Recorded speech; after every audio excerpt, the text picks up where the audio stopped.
이제 이사야서 13장에 저희가 오게 됐는데 13장부터 이제 열방을 향한 하나님의 심판의 메시지가 시작되는 단락입니다.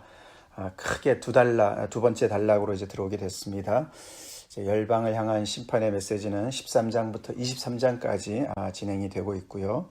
그래서 1장부터 12장까지 여호와께서 당신의 백성들 남유다를 향한 하나님의 그런 심판과 소망의 이야기는 조금씩 나오지만 결국에는 하나님께서 그들이 돌아서지 않을 때 엄한 심판을 내리실 것을 쭉 반복을 하면서 하나님의 당신의 백성들을 딜하셨다면은 이제 앞으로 이제 한 10장에 걸쳐서 그 동방에 있었던 바벨론과 아수르, 그 다음에 그 주변에 있는 많은 열강들, 그 모든 열강들을 10개나 되는 그 나라를 향한 하나님의 그런 심판의 메시지가 오면서 하나님의 심판이 이제 그 국내뿐만 아니라 국제적으로도 글로벌리 이렇게 이제 하나님의 말씀이 임하는 그런 장면에 우리가 오게 됐습니다.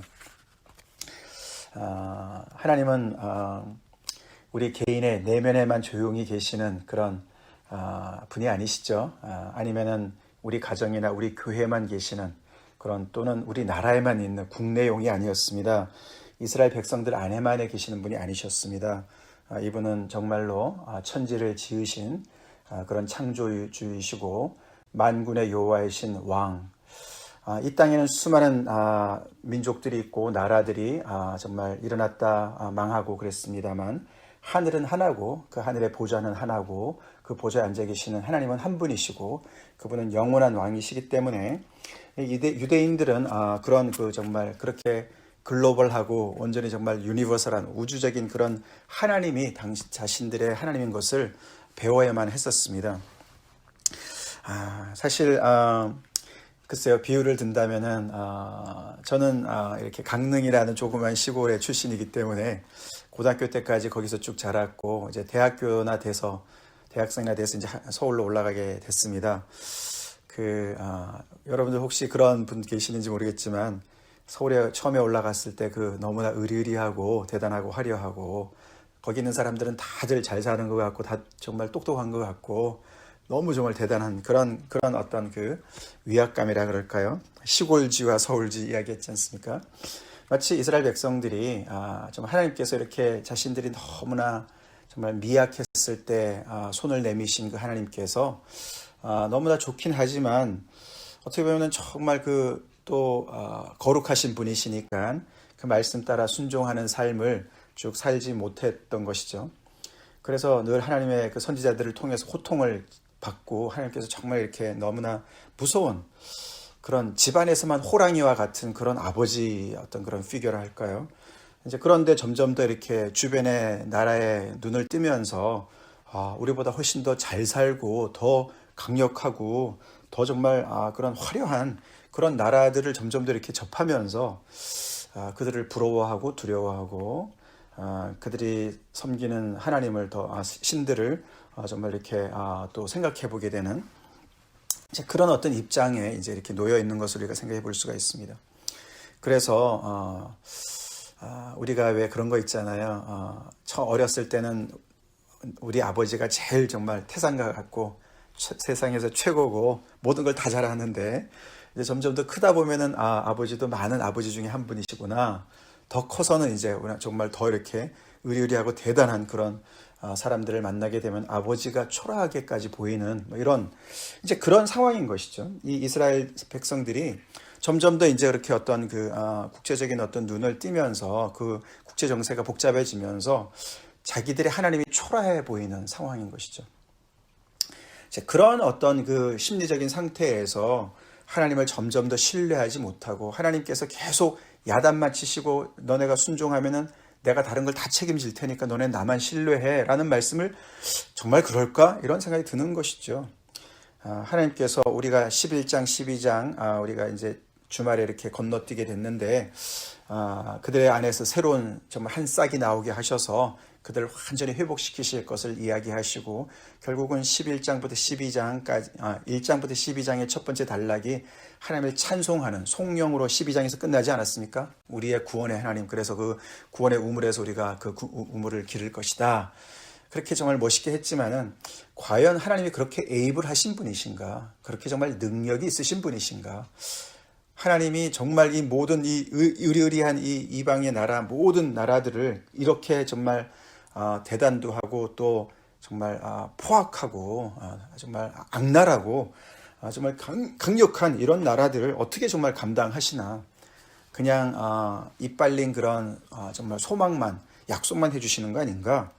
이제 이런 의문들이 드는 것이죠. 이제 그런 거에 대해서 이제 이 이사야는, 하나님께서 이사야를 통해서 하나님은 국내용만이 아니시다, 정말 글로벌하시고 전 우주적인 하나님이신 것을 이렇게 긴 10장에 걸쳐서 주변의 한 나라도 예외가 없이 하나님의 절대 주권과 통치 아래서, 하나님의 그런 정말 그 경영 아래서, 하나님의 플랜 아래서 모든 것들이 정말 하나님께서 컨트롤하시고 당신의 뜻대로 이루어 가신다는 것을 선포하는 이야기입니다. 그래서 이런 이야기를 우리가 이렇게 접할 때 그 맥락을 우리가 잊지 말아야 됩니다. 잊지 말고 이것은 계속해서 하나님의 백성들을 향한 이야기인 것이죠. 그래서 이런 엄청나게 너네가 두려워하고 부러워하는 이런 자들, 이런 이방 나라들, 열국들, 그런 나라들을 거기에 초점 맞추지 말아라. 나에게 내 말에 초점 맞추고 나에게 돌아와라. 나만 신뢰해라. 하나님께서 말씀하시는 것을 귀담아 들어야 됩니다. 그 열 나라 중에 제일 첫 번째 등장하는 게 바벨론입니다. 사실 1절이 아모스의 아들 이사야가 바벨론에 대하여 받은 경고라, 이렇게 오늘 13장 1절이 시작하는데, 이사야 시절 때는 이 바벨론이 아직도 그렇게 초강대국으로 부상하기 이전입니다. 이때는 지난번에 말씀을 드렸지만 아수르가 훨씬 더 강력했고요. 한 1세기나 지나야 이제 바벨론이 그 아수르의 그 패권 아래서 이제 일어나서 그 아수르를 이제 넘어뜨리지 않습니까? 무너뜨리는데, 그래서 훨씬 더 미래의 이야기를 합니다. 그런데 그 바벨론이 아무래도 이제 나중에 이제 이 남유다가 바벨론에게 멸망당하지 않습니까? 나중의 일이지만, 그러고 또 바벨론은 오늘도 여기 등장하지만 정말 그 인류의 어떤 그 인간 문화의 가장 그 꽃이라고 할 수 있는, 세상에서 가장 빼어난 어떤 그런, 하나님 없이 나름대로 정말 가장 그 어떤 그 영광을 누렸던 어떤 그런 그 인간의 교만, 어떤 인간의 영광의 어떤 대명사이기 때문에 이제 가장 먼저 앞서 이제 등장하게 되는 것을 압니다. 근데 오늘 이 글이 이게 시인데 말이죠. 굉장히 의도적으로 처음에 이 대상이 누군지를 밝히지 않습니다. 1절에 딱 그냥 제목처럼 이렇게 올려놓고서 이제 2절부터 그 이제 내용이 시작이 되는데, 이제 쭉 내용을 보면은 굉장히 존귀한 자, 여기 이제 2절에 존귀한 자가 있는데, 누군가가 이제 군대를 소집하는 것이죠. 군대를 소집해서 그 군대가 존귀한 자의 문에 쳐들어가게 그렇게 한다는 것이죠. 여기서 내가 이제 3절에 나오는데, 내가 누군지 잘 모르겠는데 그 내가 거룩하게 구별했습니다. 어떤 목적을 가지고 구별하고 명령해서 군대를 소집합니다. 그래서 그 불러낸 그 총사령관의 위엄을 기뻐하고 그 총사령관의 노여움을 그대로 이제 전하게 한 어떤 그런 군대를 소집했습니다. 그 군대가 정말 온 열국을 다 이제 불러낸 것이죠. 그래서 정말 땅끝에서부터 왔고 모든 사람들이 모여 있습니다. 근데 그 누군가 이렇게 하면서 점점 더 이렇게 그게 누군지를 밝혀나갑니다. 이게 존귀한 자가 누구냐? 이 불러낸 사람들이 누구냐? 이 사령관은 누구냐? 이제 이렇게 의문을 갖게 하면서 이렇게 출발을 하게끔 만들고 있습니다. 근데 이제 그 사령관은 곧 만군의 여호와다. 만군의 여호와다라고 이제 밝히고, 그리고 그 만군의 여호와께서 먼 나라에서 하늘 끝에서 많은 사람들을 불러내서 하나님의 그 진노의 병기로 이 군대를 소집해서 온 땅을 멸하는데, 그 온 땅이 위에 보면은 존귀한 자다 이렇게 얘기를 합니다. 이 존귀한 자가 누군지를 저 뒤에 가서나 밝힙니다. 19절에나 가서 그 존귀한 자가 바벨론이라고 이야기를 합니다.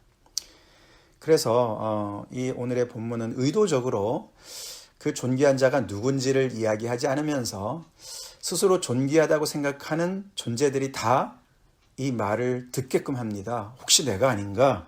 내가 아닌가? 그래서 이 존귀한 자는 보니까 하나님을 대적하는 원수지요. 그래서 하나님께서 굉장히 지금 분노가 맹렬하게 지금 불타시면서 정말 그 존귀한 자, 세상에서 스스로 존귀해진 그 존재를 하나님께서 벌하시는 이야기가 아주 너무나 이제 자세하게 아주 그냥 너무 무섭게 그렇게 진행이 됩니다. 그래서 얼마나 무서운지 너희는 애곡할지어다 라고 합니다. 그냥 그 앞에서는 정말 통곡밖에 나오지 않는, 왜냐하면 여호와의 날이 가까웠다. 그 여호와는 전능자, 엘 샤다이 들어보셨죠? 샤다이, 이 단어가 샤다이입니다. 하나님의 오래된 이름 중에 하나죠. 하나님께서 정말 하나님께로부터 멸망이 임할 날이 왔다는 것이죠. 하나님의 날이 왔기, 이제 어떻게 임했는지 자세하게 얘기는 안 하는데 그 결과에 대해서 설명을 하는데, 모든 손의 힘이 풀리고 각 사람의 마음이 다 녹아내릴 것이다. 이게 누군가 하면은 존귀한 자라고요. 스스로 존귀해서 정말 천년만년 갈 것 같고, 그 어떤 세상의 그 어떤 세력도 자기네를 쳐들어올 것이라고 생각하지 않았고, 자기네는 절대로 망하지 않을 것으로 생각했던 사람들인데, 여호와께서 마음을 딱 정하시고 여호와의 날이 딱 되자마자, 하나님께서 전면에 나타나시자마자 그들의 모든 손의 힘이 다 풀리고 마음이 녹는 거라는 것이죠. 그들이 얼마나 놀랐는지, 괴로움과 슬픔에 사로잡혔는지, 해산이 임박한 여자와 같은 그런 고통에 사로잡힐 것이다. 존귀한 자 그러면은 굉장한 어떤 그런 용사를 생각하지 않겠습니까? 그런데 그들이 얼마나 이 여호와 앞에서 정말 속수무책인 존재인 것을 해산을 앞둔 여자로, 해산의 고통을 지금 당하고 있는 여자로 표현을 합니다. 그러면서 너무나 이제 헬플리스하고, 그래서 서로 보고 놀라고 얼굴이 불꽃같이 될 것이다. 왜 하나님께서 이렇게 분노하셨는가? 얼마나 분노하셨는지, 땅이 황폐하게 되고 죄인들이 멸해지고, 그런데 천지까지도 다 함께 합세를 합니다. 천체의 모든 하늘의 별들과 별 무리들과 해와 달도 어두워지고 빛을 발하지 않는 창조주 하나님의 이 분노에 그들도 동참합니다. 그 이유가 이제 11절에 나오죠. 하나님께서 이렇게 분노하신 이유는 악과 악인의 죄를 벌하시려고 하시는 것이죠. 이 존귀한 자가 악인들이었습니다. 교만한 자들이었습니다. 강포한 자들이었습니다. 그래서 그들의 오만과 거만을 낮추시기 위해서, 심판하시기 위해서 임하시는 것이다. 그래서 그 심판을 받을 때 사람들이 얼마나 희소하게 되는지, 얼마나 사람들이 정말 멸망을 당해서 정말 몇 명 안 남는 것을 얘기합니다. 그러면서 계속되는 하나님께서 진노하시는 날에 하늘을 진동시키고 땅을 흔들어 그 자리에서 떠나게 하리겠다. 종말론적인 표현을 하죠.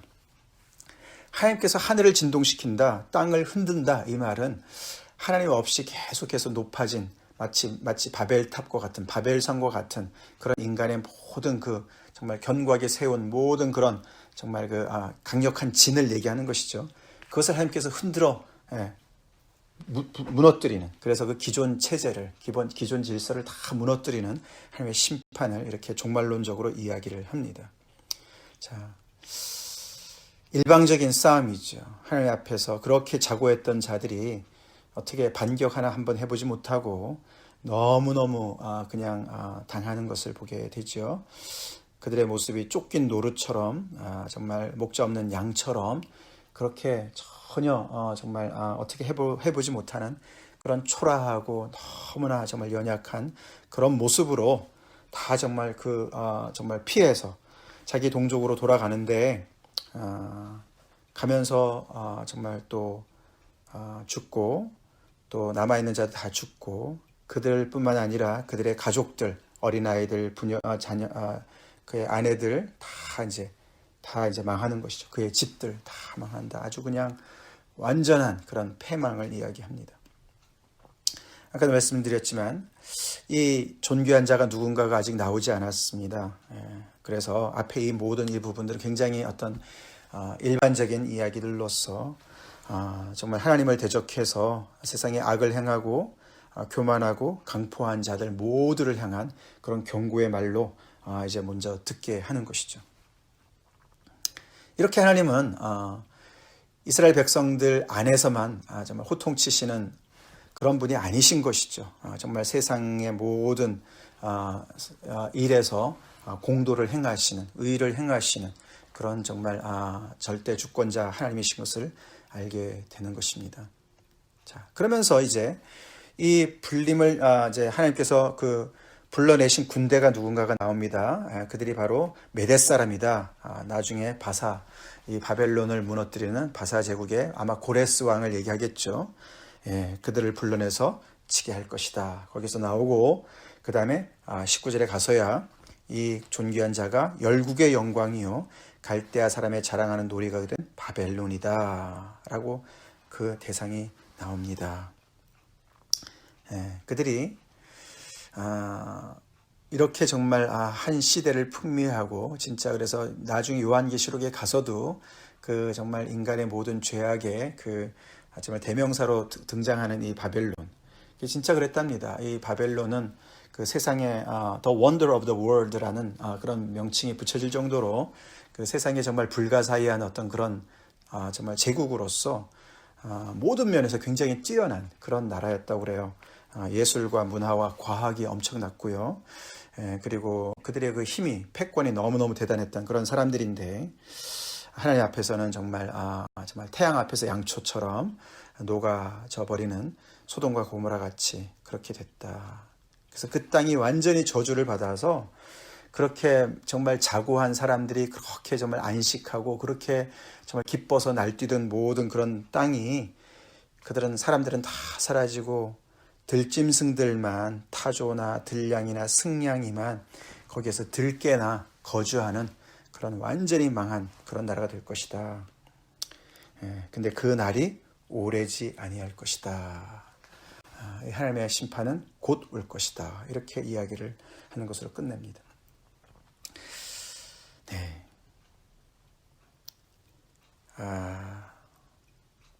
이런 말씀을 우리가 보면서 그 당시 이스라엘 사람들 정말 이 당장은 아수르고 말이죠. 그 다음에는 바벨론이고 계속해서 초강대국이 자기들을 향해서 짓밟고 짓누르고 그래서 그들이 이제 결국은 쳐들어오게 되면은 그냥 경제적인 어떤 그런 군사적인 어떤 그런 영향만 받는 것이 아니라 그들은 자기들의 우상, 자기들의 신을 강요했고 더 나아가서는 이제 자기들이 어떤 전쟁에도 군대를 동원해가지고 거기에 또 참여해야 되고 그렇게 이제 되는 어려움을 이제 겪게 되는 것이죠. 이제 그러면서 점점 더 진짜 하나님이 너무나 초라해 보이는 그런 상황에 이제 떨어지게 되는데 이제 이런 말씀을 들으면서 정말 하나님은 이 모든 이 열강의 정말 통치자 그들 또한 하나님의 이 통치로부터 벗어나는 자들이 아닌 것을 그들이 정말 알게 되고 그래서 당장 임한 그런 여러 가지 어려움 속에서 중심을 잘 잡고 초점을 잃지 않고 정말 하나님을 두려워하고 이 하나님이 정말 그들의 왕 되실 뿐만 아니라 모든 우주의 왕 되신 그래서 그 하나님께서 정말 그런 뜻을 영원한 뜻을 가지고 목적을 가지시고 자신들을 딜하시고 자신들의 그런 정말 은밀한 죄까지 다 들춰내시면서 회개하라고 하시는 것을 그들은 정말 심각하게 들었어야 되는데 얼마나 들었을지 모르죠. 오늘도 마찬가지죠. 오늘날도 우리가 사실 이렇게 구약을 공부하는 그런 정말 큰 유익 중에 하나는 말이죠. 우리가 그 하나님을 굉장히 우리가 너무너무 프라이빗하게 개인적으로 어떤 내 어떤 심령 상태의 어떤 하나님으로 우리가 굉장히 이렇게 축소시키고 이 하나님이 정말 이렇게 안 믿는 친구들 앞에 가면은 정말 하나님이 너무 초라해 보이고 정말 그 사람이 더 대단하고 진짜 세상의 정부에 내놓을 수 없는 그런 초라한 분으로 우리가 생각할 때가 혹시 있지 않습니까? 그런 것을 우리는 정말 정말 생각해 봐야 돼요. 우리가 믿는 이 하나님은